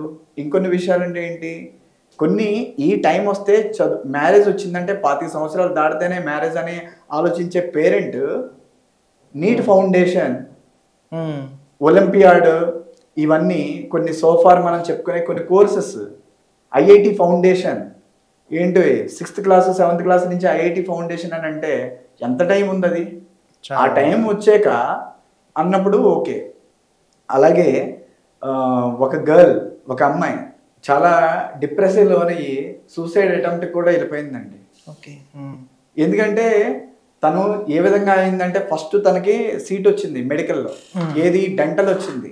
వాళ్ళ ఇంట్లో అందరూ ఎంబీబీఎస్ ఎక్స్పెక్ట్ చేస్తున్నారు, ఎంబీబీఎస్ రాలేదు, ఇది కాదని చెప్పేసి మళ్ళీ ఎంబీబీఎస్ సీటు ఫారెన్లో తీసుకున్నారు. కోవిడ్ టైంలో వెనక్కి రావడం జరిగింది. మళ్ళీ కోవిడ్లో వెనక్కి వచ్చారు కదా అని చెప్పేసి మళ్ళీ పంపించకుండా మళ్ళీ కంటిన్యూషన్ చేయి, మళ్ళీ అటెంప్ట్ చేయని, మళ్ళీ నీట్ ఫౌండేషన్ మళ్ళీ ఎగ్జామ్ రాయించున్నారు. సార్ ఇప్పుడు ఎగ్జామ్స్కి ఇంకా ఆల్మోస్ట్ స్టార్ట్ అయిపోయాయి, ఇంకా ఎగ్జామ్స్కి టైం కూడా లేదు, ఆల్రెడీ జరుగుతూనే ఉన్నాయి. సో ఇప్పటికిప్పుడు పిల్లలు మంచి ర్యాంక్ సాధించాలి అంటే, మంచి పొజిషన్లో ఉండాలి అంటే దానికి ఏదైనా ట్రీట్మెంట్ ఉంటుందా? దాని పరంగా ఏదైనా ఉంటుందా? ఎస్ అండి, ఎక్సలెంట్, మంచి క్వశ్చన్ అడిగారు. పరిస్థితి కూడా ఇప్పుడు కరెక్ట్గా ఎగ్జామినేషన్ టైం కాబట్టి ఇది ప్రతి ఒక్కరికి యూజ్ అవుతుంది. ఏ లేదండి, ఎగ్జామ్లో ఇన్స్టెంట్గా జరిగిపోయిన కాలాన్ని మనం వెనక్కి తీసుకురాలేము. అవును.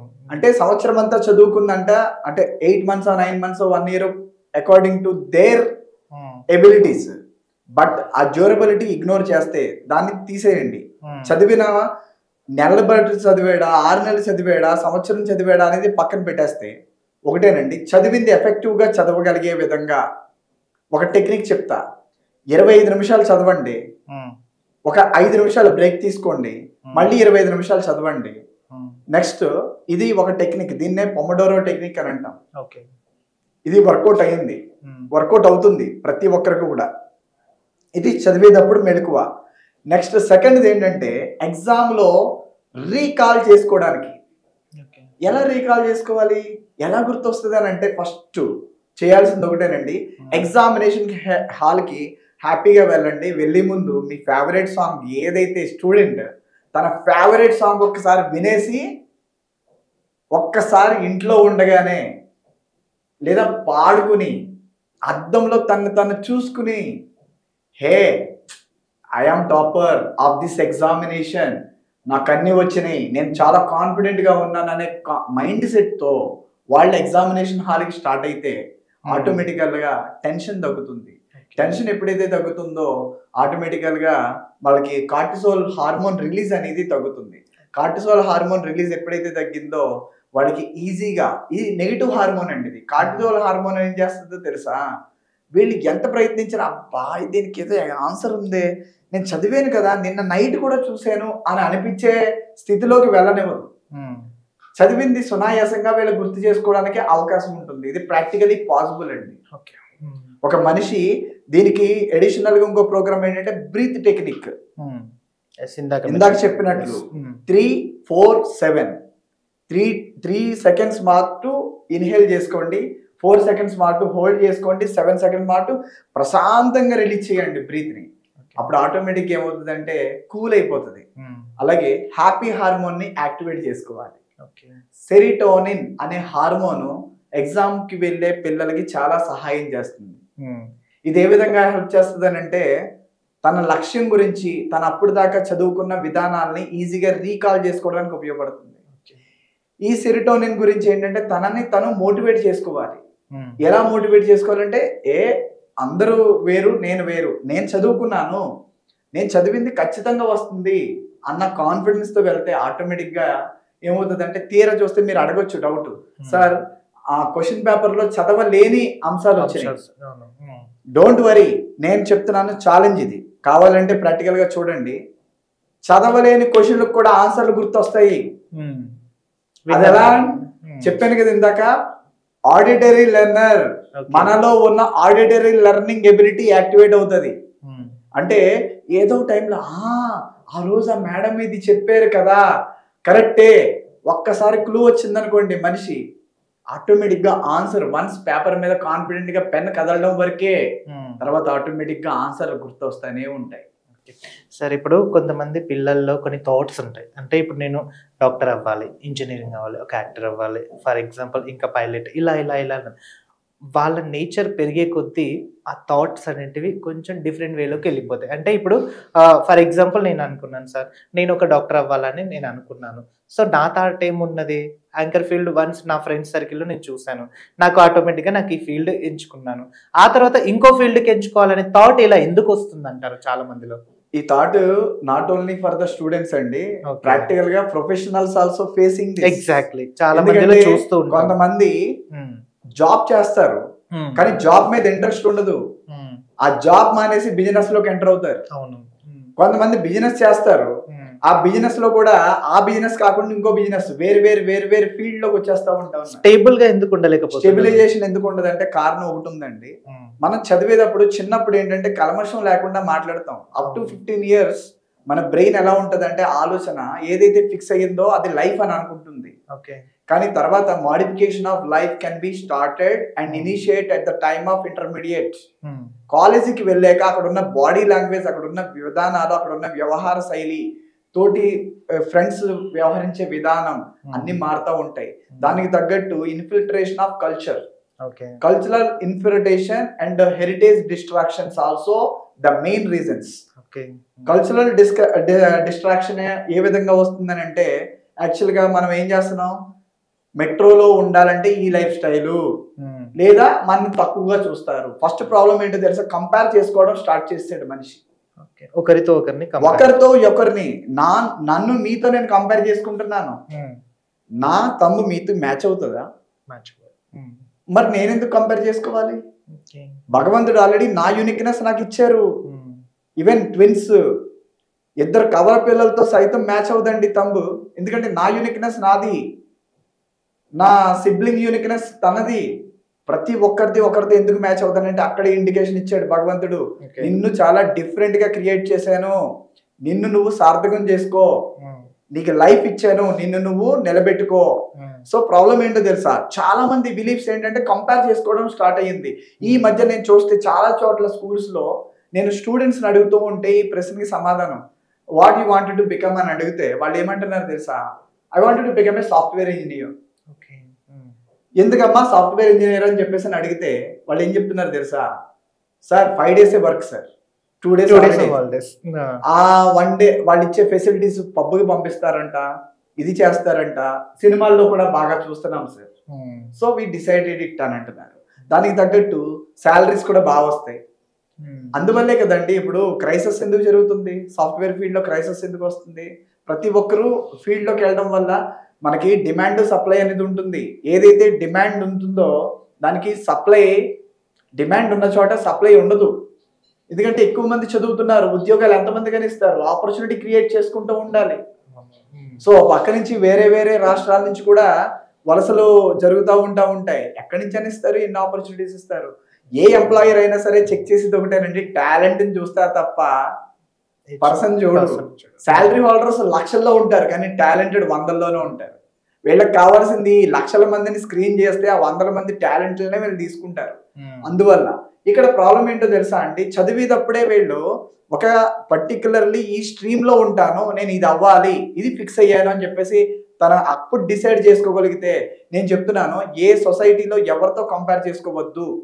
వారు చెప్పారనో, లేదా ట్రెండ్ ఎలా ఉందనో, లేదా సినిమాలు ఎలా చూపిస్తున్నారనో డోంట్. ఎందుకంటే మీ యూనిక్నెస్ మీకు ఒకటి చెప్తుంది, మీరు ఎలా ఉండమని, అలా ఉండండి. ఎగ్జాంపుల్ చెప్పనా, ఒక బైక్ మెకానిక్కే అనుకుంటాం, కానీ ఈ రోజులు చూడండి ఎంత స్టైలిష్గా లీడ్ చేస్తున్నారు తెలుసా వాళ్ళ వర్క్ షాప్స్ని. ఇంటర్నేషనల్ ఒక షోరూమ్తో సమానంగా మెయింటైన్ చేస్తున్నారు. వన్స్ అపాన్ ఏ టైం వీళ్ళు నార్మల్గా అందరిలాగే మెకానిక్ నేర్చుకున్న వాళ్ళే, కానీ వీటి యొక్క సృజనాత్మకత ఒక ఏసీ చాంబర్ పెడుతున్నారు, రిసెప్షనిస్ట్ పెడుతున్నారు. ఇక్కడ చదువుకున్న వాడిని తీసుకొచ్చి ఎంబీఏ చేసిన వాడిని మేనేజర్ గా పెట్టుకుంటున్నారు. అంటే ఇక్కడ కావాల్సింది ఏంటంటే తెలివితేటలు అండి, సృజనాత్మకత. తెలివితేటలు అంటే ఏంటి అసలు? చాలా మందికి తెలియని విషయం ఏంటో చెప్పనండి. అందరం ఒక అపోహలో బతుకుతున్నాం. తెలివితేటలు అంటే పుట్టుకతో వస్తాయి కాదండి. పుట్టుకతో వచ్చిన తెలివితేటల్ని మనం చంపేస్తున్నాం. పుట్టుకతో యూనిక్నెస్ వచ్చింది, అవే తెలివితేటలు. అది ఫాదర్ జీన్స్ నుంచి కూడా రావు. తెలివితేటలు చూడండి, ఫాదర్ ఇన్నోసెంట్ గా ఉన్న కొడుకు చాలా ఇంటెలిజెంట్ గా పుడతాడు. ఇది జీన్స్ తో రాదండి. ఇది ఎప్పుడైనా సరే ఖచ్చితంగా పరిస్థితుల ప్రభావాన్ని బట్టి వస్తుంది. ఎగ్జాంపుల్ చెప్పిన, మంచివాడు కూడా చెడ్డవాడుగా తయారవుతున్నాడు అంటే బికాస్ ఆఫ్ ఫ్యూ ఇన్సిడెంట్స్. తన జీవితంలో తను ఎప్పుడూ లేనిది ఒక్కసారి ఒక మోసానికి గురవుతాడు.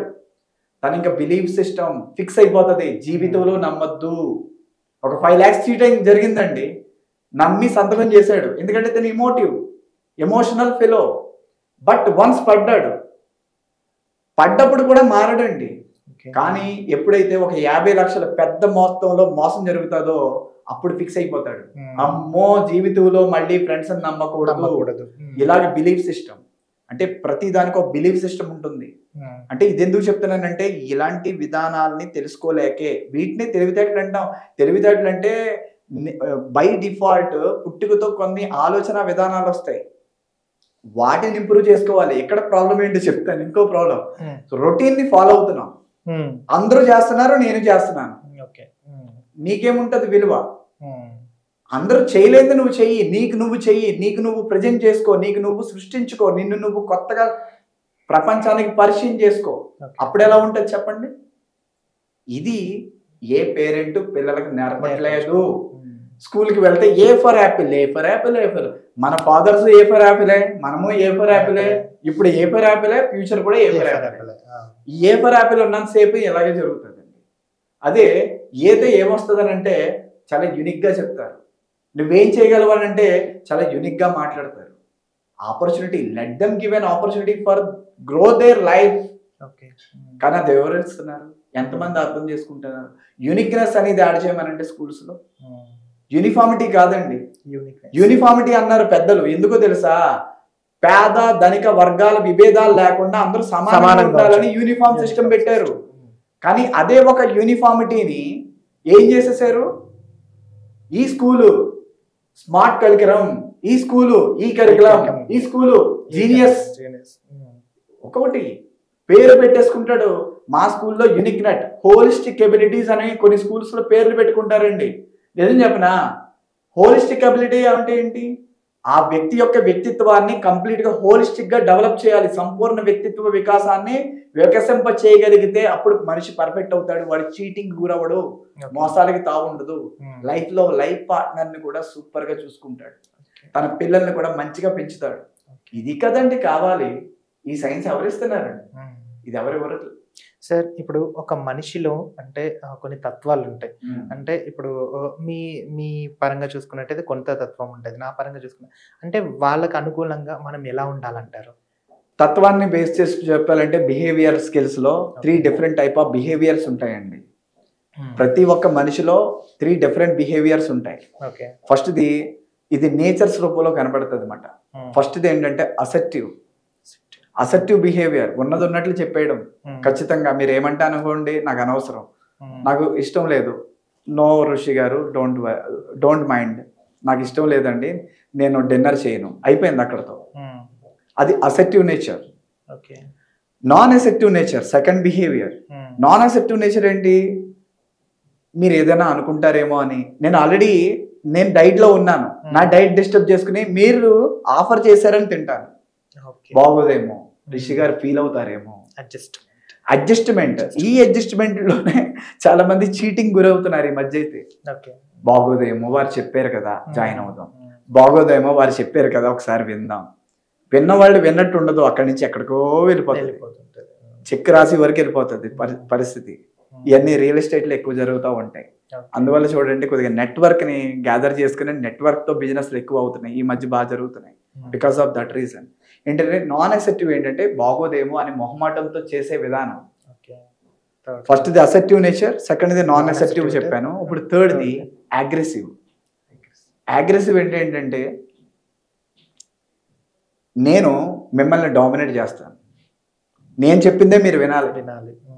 మీరు ఏం చెప్పినా నాకు అనవసరం సార్, మీరు ఏదైనా చెప్పండి, అదంతా వేస్ట్ అండి, నేను పెద్దవాడిని, నేను చెప్తున్నా మీరు వినాలి. లేదంటే ఈ అగ్రెసివ్ నేచర్స్ బిహేవియర్స్ ఎలా ఉంటాయి అంటేనండి, చాలా వ్యక్తులు పెద్ద మనిషిగా వ్యవహరించే వాళ్ళందరూ ఇందులోకి వస్తారు, అగ్రెసివ్ నేచర్లో ఉంటారు. అలాగే వీళ్ళు చాలా స్ట్రాంగ్గా అంటే వాళ్ళ మాటే పైన ఉండాలి, వాళ్ళ చెయ్యే పైన ఉండాలని. ఇలాగే నేచర్స్లోకి వస్తే మళ్ళీ 3 డిఫరెంట్ నేచర్స్ ఉంటాయండి. ఈగో సిస్టమ్స్ అంటాం. Ego systems, first ego system ఇచ్చి చైల్డ్ ఈగో. చైల్డ్ ఈగో ఏంటంటే నేను మీతో కొన్ని విషయాలు చెప్తానండి, మీతో చెప్పి ఇంకొక ఫ్రెండ్ దగ్గర మనం ఫ్రెండ్సే, కానీ ఇంకో వ్యక్తి దగ్గర నేను మీ మీద నాకు కోపం వచ్చింది, మీరు చేసిన పని నాకు నచ్చలే, కానీ మీ గురించి నేను ఇంకో వ్యక్తితో చెప్తాను. తీరా చూస్తే మీ ఇద్దరు ఫ్రెండ్స్ అయ్యి ఉండొచ్చు. కానీ నేను ఏం చేస్తాను, చిన్నపిల్లల బిహేవ్ చేస్తున్నాను, మీ గురించి నేను చెప్పడం తప్పు కదా. చాలా చోట్ల ఉద్యోగాల్లో డిమోషన్స్ రావడానికి, ట్రాన్స్ఫర్లు అవ్వడానికి, ఉద్యోగాలు పోగొట్టుకోవడానికి, వ్యాపారాలు చెడిపోవడానికి మెయిన్ రీజన్ ఇదే. వాళ్ళ గురించి ఇంకొకరితో చెప్తారు, వాళ్ళు వెళ్ళి వీళ్ళకి చెప్తారు, ఆటోమేటిక్గా రిలేషన్స్ కట్ అయిపోతాయి. అలా చెప్పడం తప్పు అంటారు అయితే? అది తప్పు కదండి, చైల్డ్ బిహేవియర్, చైల్డ్ ఇష్యూ. చిన్నపిల్లలు చెప్పుకుంటారు చాడీలు, పెద్దవాళ్ళు చెప్పకూడదు కదా, ఇది చైల్డ్ బిహేవియర్. కానీ దాని వల్లనే ఎక్కువ మంది అట్రాక్ట్ అవుతూ ఉంటారు. అట్రాక్ట్ అవ్వడం కాదండి, రొటీన్ అయిపోయింది. ప్రతి చోట రొటీన్ అయిపోయింది. ఎందుకంటే మీ దగ్గర నేను మంచిగా ఏదో ఒకటి, ఇప్పుడు మన ఇద్దరం నుంచి కూర్చున్నాం సార్, ఖాళీగా కూర్చున్నాం, ఏదో ఒకటి ఉండాలి, మొహమాటంగా ఉంది, ఏదో ఒకటి మాట్లాడకపోతే బాగోదు, క్రియేట్ చేస్తూ మాట్లాడు. అప్పుడు మీ ఒపీనియన్ ఏంటి, మీకు నాకు తెలిసిన కామన్ పర్సనాలిటీ ఉన్నారు, దాని గురించి మాట్లాడటం స్టార్ట్ అవుతుంది. ఇవే గసిప్స్ అని అంటాం. గసిప్స్ వెరీ డేంజర్, జీవితాలను సైతం నాశనం చేసేస్తుంది. ఇది చైల్డ్ బిహేవియర్ లోకి వస్తుంది, చైల్డ్ ఈగోలోకి వస్తుందండి. ఈగో, మన ఈగో మనని ట్యాప్ చేస్తుంది మాట్లాడు అని. సెకండ్ది పేరెంటల్ ఈగో. పేరెంటల్ ఈగో అంటే ఏంటంటే నేను చెప్తున్నాను కదా నువ్వు చేయాల్సిందే, ఎందుకు చేయవు, ఖచ్చితంగా నేను చెప్పింది నువ్వు చేయాలనే తత్వం. ఇంకా థర్డ్ది, ఇది మన ఓల్డ్ ఫాదర్స్, మన ప్రీవియస్ జనరేషన్లో ఫాదర్స్ బాగా పేరెంటల్ ఈగోతో ఉండేవారు. ఇప్పుడు కూడా సాఫ్ట్వేర్ ఇంజనీర్స్లో వైఫ్ అండ్ హస్బెండ్స్ మోస్ట్లీ అంటే సమతుల్యం, అంటే ఇద్దరు జాబ్ చేసే వాళ్ళకి ఇద్దరికి పేరెంటల్ ఈగో ఉంటే ఆ ఫ్యామిలీ చాలా ఇబ్బందుల్లోకి గురైపోతుందండి. పేరెంటల్ ఈగో ఇద్దరికి ఉండకూడదు, అడల్ట్ ఈగో ఉండాలి ఇద్దరికి కూడా. అడల్ట్ ఈగో ఏంటంటే ఫైనలీ మంచి లక్షణం అండి ఇది. మీరు అడిగిన ప్రశ్నకి ఇదే సమాధానం. అల్టిమేట్గా అవతల వ్యక్తిని అర్థం చేసుకుని, తన ఏమనుకుంటున్నారో అర్థం చేసుకుని తదనుగుణంగా ప్రవర్తించే విధానం. సార్, చివరిగా ఇప్పుడు చాలా మంది కాంపిటీషన్స్ కి, గవర్నమెంట్ జాబ్స్ కి అని, తర్వాత కొన్ని దాంట్లకు ప్రిపేర్ అవుతూ ఉంటారు.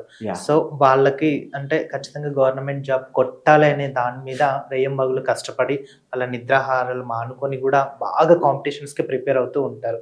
సో అలాంటి వాళ్ళు ఏ టైంలో చదివితే వాళ్ళు అనుకున్న గోల్ని రీచ్ అవుతారు అండ్ వాళ్ళు అనుకున్న జాబ్ని కూడా సక్సెస్ఫుల్గా సొంతం చేసుకోగలరు? ఏ టైంలో అంటే ఏ టైంలో చదవడము, ఎలా చదవడము, ఎలాంటి దాని మీద ఫోకస్ పెట్టడం, అలాంటి దానికి ఏమైనా సజెషన్స్ ఇస్తారు? యా, డెఫినెట్గా అండి. ఇవి సింపుల్గా చెప్పాలంటే ఫస్ట్ది ఏంటంటే గోల్ సెట్టింగ్. ఫస్ట్ కావాల్సింది గోల్ సెట్టింగ్ అండి. వారు ఏమవ్వాలనుకుంటున్నారో ఆల్రెడీ విజువలైజేషన్ టెక్నిక్, ఇక్కడ ఇది విజువలైజేషన్ టెక్నిక్ని వాడుకోవాలి. వాళ్ళు విజువల్గా వాళ్ళు ఫస్ట్ నేను డాక్టర్ అవ్వాలనుకుంటే ఫస్ట్ ఆల్రెడీ నా వైట్ అఫ్రాన్ ఉండాలి, స్టెప్ ఉండాలి నా మెడలో, అప్పుడే నేను డాక్టర్ అవుతా. నా థాట్లో నేను డాక్టర్ అవ్వాలి ఫస్ట్, బయట కాదండి. బయట 5 years ఉండొచ్చు నాకు డాక్టర్ చేయడానికి, కానీ నేను ఎంసెట్ రాస్తున్నప్పుడే నేను డాక్టర్గా ఫీల్ అవ్వాలి. నేను నా స్టూడెంట్స్ని అలాగే పిలుస్తాను. నేను మెంటరింగ్ ఇస్తున్న స్టూడెంట్స్, నీట్ మెంటరింగ్ ఇస్తున్న స్టూడెంట్స్ అందరినీ doctor Rishi how are you, hi doctor Rishi how are you అని అంట. Yes sir, very fine sir అని అంటారు వాళ్ళు. అంటే ఫీల్ వేరుంటుంది. ఆ ఫీల్డ్లోకి వెళ్ళిపోతే మీ గమ్యం, మీ మార్గం, మీ విధానం, మీ బాడీ లాంగ్వేజ్ అన్నీ మారిపోవాలండి. అన్నీ మారితే అప్పుడు మీరు డాక్టర్ అయినట్టే. ఎప్పుడైతే మీరు మనస వాచ కర్మన మీరు ఫిక్స్ అయ్యారో అదే మీరు. సో ఈ విధంగా ఫస్ట్ టెక్నిక్ ఏంటంటే గోల్ సెట్టింగ్ చేసుకోవాలి. గోల్ సెట్టింగ్ చేసుకుని దీంతో పాటుగా ఇంప్లిమెంట్ చేయాలి కొన్ని థింగ్స్ని. ఏ విధమైన ఇంప్లిమెంటేషన్? లైఫ్ స్టైల్లో చిన్న మాడిఫికేషన్. మరి నేను హీరోలా యాక్ట్ చేయాలి అని అనుకుందాం మూవీలో, మరి నేను క్యారెక్టర్లో ఇన్వాల్వ్ అవ్వాలా వద్దా? లేదు, వేణుగోపాల్ లాగే ఉంటాడు కానీ ఇంకో క్యారెక్టర్లో వెళ్ళాలని అంటే ఎలా పాసిబుల్ అవుతుంది? అలాగే ఫీల్ అవ్వడమే కాకుండా ఆ క్యారెక్టర్కి అనుగుణంగా ప్రిపరేషన్ అవ్వాలి. ఏ విధమైన ప్రిపరేషను? నేను చదువుకునే లైఫ్ స్టైల్ మార్చుకోవాలి, ఎర్లీ మార్నింగ్ లేవడం అలవాటు చేసుకోవాలి, ప్రణాళికాబద్ధమైన జీవితాన్ని గడపాలి, ప్లానింగ్, ఒక ప్లాన్ చేసుకోవాలి. ఏ రోజు ఏ చాప్టర్ ఏ విధమైన, ఈ రోజు మెటీరియల్స్లో ఇది ఉంది, దీన్ని ఏ విధంగా విజువలైజేషన్ టెక్నిక్ని వాడుకోండి. మెథడ్ ఒక్కసారి రాసేదానికన్నా ఎప్పుడైనా ఒకసారి రాసాక దాన్ని విజువల్గా ఫీల్ అయితే అది రిజిస్టర్ అయ్యే పాసిబిలిటీ ఎక్కువ ఉంటుంది as per the human brain psychology. ఎందుకంటే మన ప్రీపాంటల్ కార్టెక్స్లోకి ఎక్కువ లోడ్ చేసుకోగలాలి మనకి ప్రీపాంటల్ కార్టెక్స్ తర్వాత ఇక్కడ 5 విభాగాలు ఉంటాయండి. Prefrontal cortex, frontal cortex, occipital lobe, parietal lobe, temporal lobe. ఈ 5 కూడా ఏం చేస్తూ ఉంటాయంటే మనం తీసుకునే ఆలోచన, మనం తీసుకునే నిర్ణయాలని ప్రేరేపిస్తూ ఉంటుంది. అది కెపాసిటీస్ ఒక్కొక్కటి ఒక్కొక్క రకమైన కెపాసిటీతో ఉంటుంది. ఆ కెపాసిటీ తగ్గట్టు మంచివాడైనా చెడ్డవాడైనా ఈ 5 ఎలా తీసుకుంటున్నాయో దానికి తగ్గట్టు బయట ప్రవర్తన వస్తుంది. ఎగ్జాంపుల్, కొంతమంది బతిమలాడించుకుంటారు, వాళ్ళకి పరైటల్ లోబు చాలా స్ట్రాంగ్ ఉంటుంది, వాళ్ళు కన్విన్స్ అవ్వరు. కొంతమంది కన్విన్స్ అయిపోతారు, ఈజీగా కన్విన్స్ అవుతారు. అక్కడ ఏంటంటే అది వీక్ ఉన్నది అని అర్థం. అంటే ఆ స్ట్రెంగ్త్ బట్టి. ఎగ్జాంపుల్ చెప్పాలంటే ఒక డ్రింకర్గా మారకముందు తన మంచోడే, కానీ ఫ్రెండ్ 2 సార్లు 3 సార్లు కన్విన్స్ చేస్తాక ప్రయత్నిస్తాడు. తిన స్ట్రాంగ్ మైండ్ సెట్తో ఉన్నాడు అనుకోండి, కన్విన్స్ అవ్వడు. అది మంచిది కాదు, దానివల్ల లివర్ ప్రాబ్లం వస్తుంది, దీనివల్ల ఈ ప్రాబ్లమ్స్ వస్తాయి, తర్వాత లైఫ్ స్టైల్ మాత్రం శాంతం ఇబ్బంది పడతామని చెప్పేసి ఆ విచక్షణ పనిచేస్తుంది. అదే వీకర్ ఉన్నాడు అనుకోండి, సర్లే ఒకసారి చూస్తాలే అని చెప్పేసి తీసుకుంటాడు. చూస్తే పోదా, చేస్తే పోదా, ఈ ఆలోచనలు. అప్పుడు ఏమవుతుందండి, బ్రతికే సర్వనాశనం అయిపోతుంది. ఒక్కసారి వ్యసనాలకు మరిగితే ఏమవుతుందండి, లైఫ్ కాస్త డీవియేట్ అయిపోతుంది. తన అనుకున్న జీవితం మొత్తం అయోమయంలోకి వెళ్ళిపోతుంది, గందరగోళం అయిపోతుంది అన్నమాట. అందువల్ల ఏంటంటే ఈ మొత్తం టోటల్ థాట్స్ అండి, ప్రతిదీ కేంద్రీకరించేది ఒక థాటేనండి, ఒక ఎమోషన్. ఒక బాహుబలి సినిమా కట్టప్ప ఎందుకు చంపాడు అనే ఒక సస్పెన్స్తో సెకండ్ రిలీజ్ అయ్యేదాకా ఎంత క్యూరియాసిటీ వెయిట్ చేశారు. ఆ క్యూరియాసిటీ ఎందుకు వచ్చింది? మన మైండ్లో, మన ఆలోచనలో ఎలా ఉంటుందంటే క్యూరియాసిటీ ఎక్కువ ఉంటుందండి. ప్రతిదీ తెలుసుకోవాలన్న తపన. చిన్నపిల్లవాడు చూడండి, ప్రతిదీ నోట్లో వెతుకు పెట్టుకుంటాడు తెలుసా, వాడు తెలుసుకోవాలనుకుంటాడు. అది కాగ్నిటివ్ ఎబిలిటీ. తెలుసుకోవాలనుకుంటాడు, ప్రతిదీ నోట్లోకి వెళ్తుంది. మంచిస్తే తింటాడు, మంచి విషయాలు. అదే ఫర్ ఎగ్జాంపుల్ భోజనాన్ని పెడితే ఓకే, అది కూడా నోట్లో పెట్టుకుంటాడు. అదే ఒక మంచిది హానికరమైంది, మంచిది కాలేనిది పెట్టామనుకోండి, అప్పుడు ప్రాబ్లం కూడా ఎలా వస్తుందో ప్రతి ఒక్క విషయం బయట జరిగేది ఇదే. అందువల్ల ఇప్పుడు ప్రిపేర్ అవుతున్న వాళ్ళు, గ్రూప్స్కి ప్రిపేర్ అవుతున్న వాళ్ళు, వాళ్ళ థాట్స్, గ్రూప్స్కి ఎవరైతే ప్రిపేర్ అవుతున్నారో మీ థాట్స్ని ఖచ్చితంగానండి టాక్సిక్ థాట్స్ వస్తూ ఉంటాయి. ఎలాంటివో తెలుసా? కొంతమంది అంటారు, అబ్బో ఇది చాలా చాలా డేంజర్ అబ్బా, చాలా డిఫికల్ట్ అబ్బా అని చెప్పేసి చెప్తా ఉంటారు. దయచేసి అవన్నీ పట్టించుకోవద్దు. డిఫికల్ట్ అని అన్నారంటే అది ఈజీ అని అర్థం. ఇక్కడి నుంచి రీప్లేస్ చేయండి, డిఫికల్ట్లో ఈజీని పెట్టండి. మీకు ఎక్కడైతే డిఫికల్ట్ ఉందో దాన్ని ఈజీతో రీప్లేస్ చేసి చూడండి. మీరు అనుకోవచ్చు డిఫికల్ట్ అన్నారు కదా సార్, మరి ఈజీ అని మీరు అలా పెట్టుకోమంటారని అంటే, ఒక్కసారి ఈజీగా ట్రై చేసి చూడండి, ఆ డిఫికల్ట్ కాస్త ఈజీ అయిపోతుంది. Thank you so much sir, చాలా మంచి చక్కటి విషయాలు చెప్పారు. సో మీ అమూల్యమైన విషయాలను కూడా మాతో షేర్ చేసుకున్నందుకు, మీ అమూల్యమైన టైంని మాకు పంచినందుకు thank you so much sir, మా ఛానల్ తరపు నుంచి. ఓకే, చూసారు కదా, మీకు కూడా ఇటువంటి సమస్య ఏదైనా ఉంటే మన డాక్టర్ గారు, మన వేణుగోపాల్ గారు మనకు అందుబాటులో ఉంటారు. సో మీ మైండ్ సెట్ని కూడా సార్ మార్చే ప్రయత్నం ఖచ్చితంగా చేస్తారు. మీకు కౌన్సిలింగ్ కావాలన్నా కూడా సార్ అందుబాటులో రెడీగా ఉంటారు. హైదరాబాద్ అండ్ విజయవాడలో. సో ఇలాంటి సమస్య ఏదైనా ఉంటే వెంటనే సార్ని సంప్రదించండి, మీ సమస్యను వెంటనే పరిష్కరించుకోండి. మరిన్ని అప్డేట్స్ కోసం మా ఛానల్ని సబ్స్క్రైబ్ చేసుకోండి. Thank you. ఎంత పెద్ద రోగాన్నైనా తన వైద్యంతో మానవులకు పునర్జన్మ ఇస్తున్నటువంటి పరంపర ఆనువంశిక వైద్యులు